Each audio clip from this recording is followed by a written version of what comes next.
Hello, this is Gary Crowley with DoItYourselfJointPainRelief.com, and this is video one of two videos for best quadricep stretches, how to stretch your quads, since that's a big question for a lot of folks. And I'm going to give you a bunch of different stretches and different ways to release your quadriceps because everyone's a little bit different, but your goal is to release your quadriceps. So I'm going to show you a couple things that actually aren't stretches. But if they help release your quads, that's the goal of stretching them in the first place. So the first thing I want you to do is understand exactly what it is we're after here.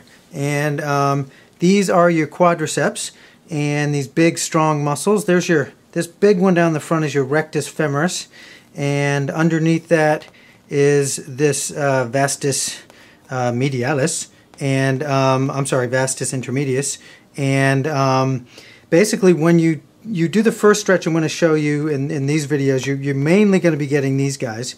And in the second video, I'm going to show you how to get the quads basically on the inside, the medialis, and the outside, the lateralis.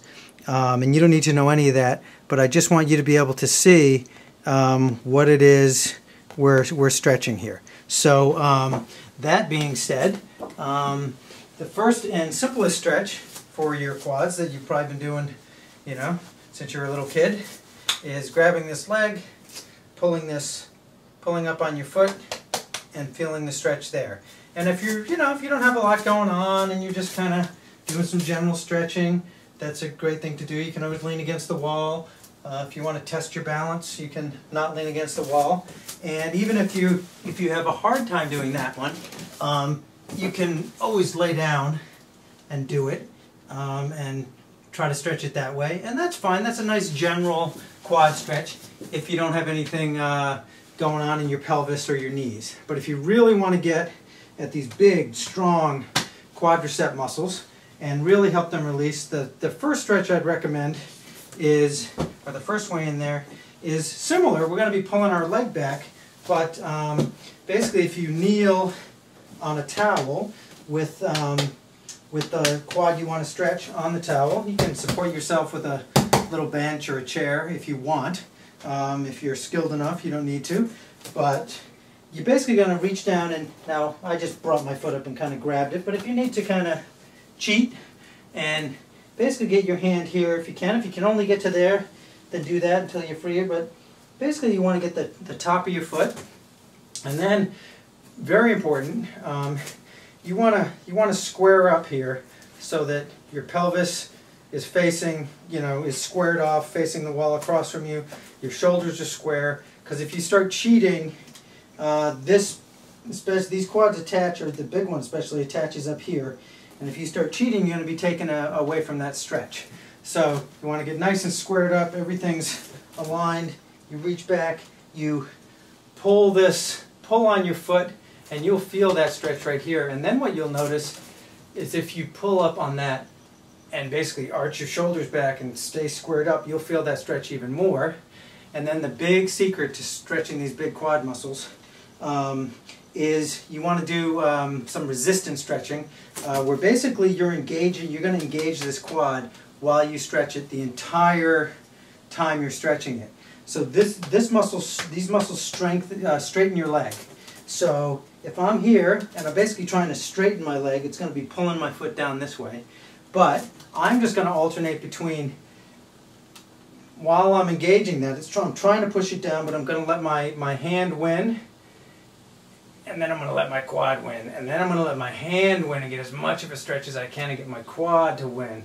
And then my hand's going to win, and then my quad's going to win. And this basically gets that cerebellum at the very top of my brainstem really focused in on these quads that I'm trying to stretch. I'm going to show you from the back. And that will help it release much, much faster because you're actually using it. And then, again, those two golf balls, those two little things at the top of your brainstem, your cerebellum, is really going to focus in here. Again, squared up, chest up, ideally shoulders back, pelvis forward, flex, stretch, flex, stretch. You can even lean in a little bit with that pelvis, stretch that even more. Now this left quad of mine's a little tighter. And I'm just hands winning, quads winning, hands winning, quads winning, hands winning, quads winning. Now I would do, you know, maybe 10 or 15 seconds of this kind of stretch.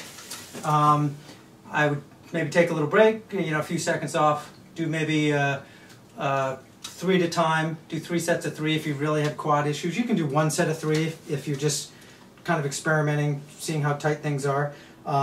Then do the other side, notice which ones are different. When you compare, you can really start to notice how tight you really are. So again, you got this stretch, which is fine. It's a basic stretch. You can do that lying down. But this one, if you want to stretch it, is very important. And then, next videos, we're going to show you how to get these big ones on the side that are really important, especially if you've got knee issues, or if you've got maybe SI joint issues, or anything else up in your pelvis. So that is video 1, and I will see you at video 2. Thanks.